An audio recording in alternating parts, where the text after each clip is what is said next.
Every single day, more than 100 million people walk into Starbucks stores across the world. They wait in long lines, they pay premium prices, and they do this willingly. Coffee is one of the most replaceable products on earth. It is grown by millions of farmers and sold by countless cafes, machines, and street vendors. By pure business logic, Starbucks should never have become a global giant. This channel is still small and not monetized. But behind it, I run a small non-governmental organization helping people who cannot help themselves. Your $10, $20, $30 or any amount provides food, medical care, and basic survival. Even a small donation can save a real life today. In the 1980s, the coffee industry was a low-margin battlefield. Most Americans drank cheap, bitter coffee at home. Restaurants treated coffee as an afterthought. No brand owned coffee emotionally. For Starbucks, this was not just a business problem. It was an identity crisis. How do you build a global empire around something people think is ordinary?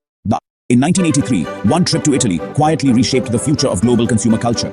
Howard Schultz, a young marketer, was walking through Milan. Cafes were everywhere. People were not rushing. They were talking, laughing, belonging.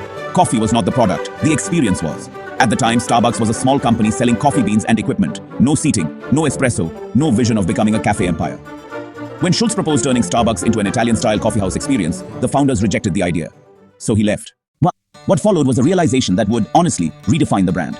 Starbucks' real product was not coffee. It was actually the feeling of controlled escape inside a chaotic world.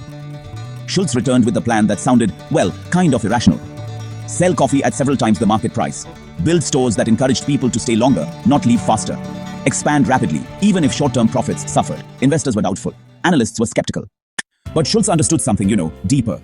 Modern life was losing its shared social spaces. Homes were private. Offices were stressful. There was like no neutral ground left.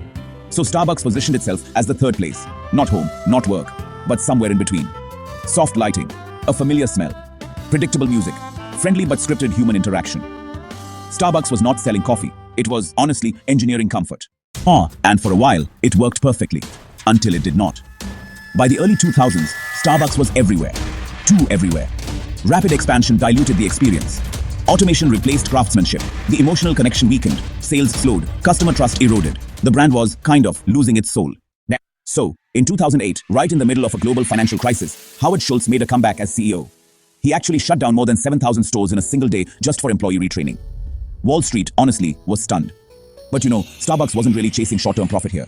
It was all about defending perception. At the same time, Starbucks totally mastered global adaptation. In China, it was selling aspiration. In Europe, it focused on consistency. And in emerging markets, it was all about status. Starbucks stopped being just a cafe chain. It became, well, a global cultural interface.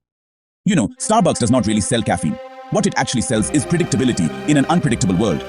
Those names on cups, they create a sense of personal identity. The way the stores are laid out, it just reduces mental friction for everyone. And the pricing, well, it signals a kind of premium safety. Their loyalty apps, they turn our habits into data. Basically, Starbucks monetized routine. Even when there's an economic downturn, customers cut bigger luxuries before they even think about cutting Starbucks. That's because Starbucks became emotional infrastructure. This channel is still small and not monetized. But behind it, I run a small non-governmental organization helping people who cannot help themselves. Your $10, $20, $30 or any amount provides food, medical care, and basic survival. Even a small donation can save a real life today. These days, Starbucks isn't just competing with other coffee brands. It's actually competing with stress, loneliness, and chaos. Most people honestly won't comment. But if this surprised you, just type what shocked you the most. And hey, like it so this story doesn't die here. Subscribe, because the next one, it's going to hit even harder. And honestly, Starbucks is winning. The real secret behind Starbucks' global success isn't coffee. It's understanding human behavior at scale. People don't really buy products, they buy reliable feelings. So, the real question is this. Are you just selling a product, or are you actually building something people can't emotionally replace?